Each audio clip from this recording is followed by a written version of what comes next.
Je suis M. Jacques Eboueme Yonzaba, je suis professeur à l'université de Kinshasa. Bon, dans l'ensemble, tout s'est très bien passé.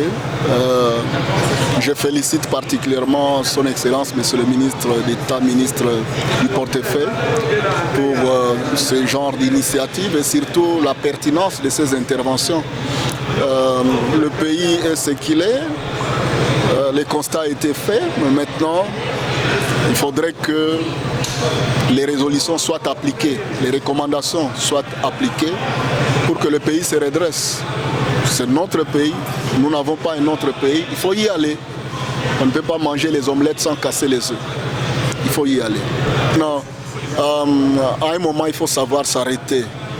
Chercher à comprendre d'où venons-nous, où sommes-nous arrivés et où voulons-nous aller.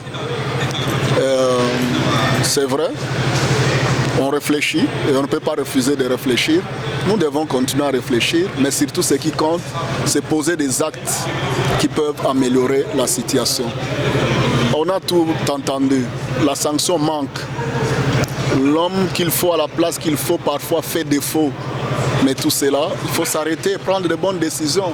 Maintenant, là, le diagnostic a été posé. Ce qui reste, c'est la manière d'appliquer ces bonnes résolutions.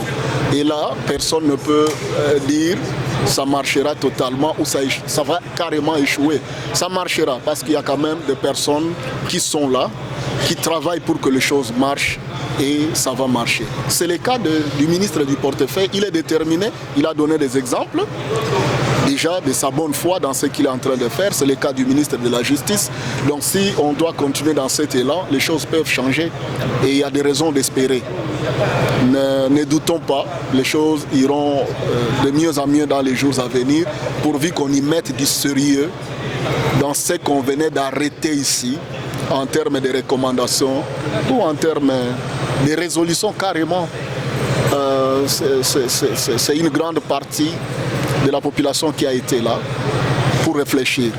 On ne pouvait pas avoir tous les Congolais dans la salle, mais au moins ceux qui sont venus ont réfléchi, ont suggéré des choses qui peuvent remettre de l'ordre, améliorer le portefeuille de l'État et booster le développement du pays. C'est clair. Les professeurs d'université n'est pas un être qui tombe du ciel. Le professeur d'université est situé dans un contexte bien précis, dans un cadre bien précis, c'est la société congolaise. Et le mal de la société congolaise ne peut pas être résolu par le seul professeur. Nous, professeurs, nous avons été associés dans ces états généraux, soit comme modérateurs, soit comme orateurs. Nous avons fait le travail qu'il fallait faire. N'oubliez pas, un professeur d'université, en dehors de la recherche et de l'enseignement, il est obligé aussi à rendre service à la nation. Vous voyez, c'est depuis le 9 que nous avons séché l'université pour être dans ces états généraux. Ce n'est pas que nous avons fui notre travail, nous sommes en train de continuer à rendre service à la nation. À l'université, le travail que nous faisons, c'est un travail qui rend service à la nation, former la jeunesse, mener des recherches. Ici également, la nation a eu besoin de nous pour rendre service. Nous sommes venus rendre service. Et donc, le professeur n'est pas un magicien qui a un bâton magique. Dès qu'il tape quelque part, la solution est tombée. Les suggestions sont venues non pas que des professeurs, des dirigeants d'entreprise, de la société civile, de tout le monde.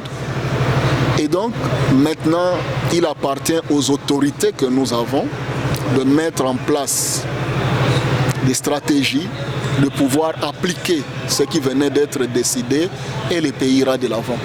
Les entreprises du portefeuille deviendront des leviers importants pour booster le développement du pays si les recommandations sont appliquées à la lettre. Dans l'ensemble, c'est le changement de mentalité.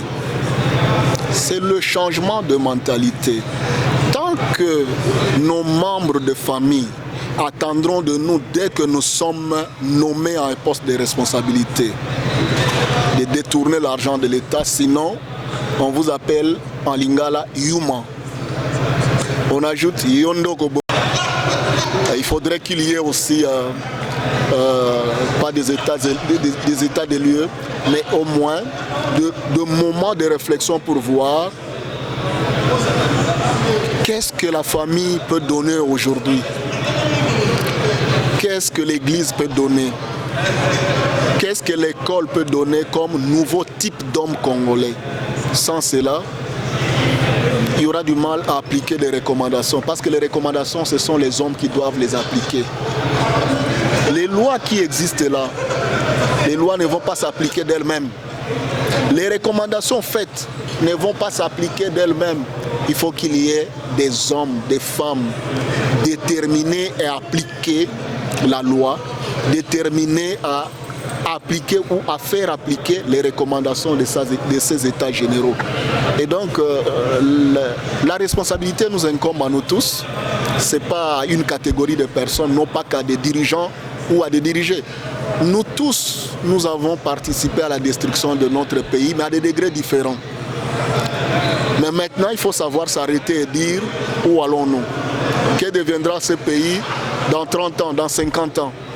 Si nous ne nous arrêtons pas et si nous ne nous regardons pas en face pour se dire de vérité et prendre la décision de changer. La corruption a été décriée. Qu'est-ce qu'on n'a pas évoqué dans cette salle? Pratiquement tout a été évoqué. Mais ce qui importe, c'est la manière de résoudre les problèmes qui comptent. C'est les résultats attendus par nous tous qui importent le plus. Sans cela, ça sera encore des discours et on va tourner en rond. Voilà ce que je peux dire. Merci.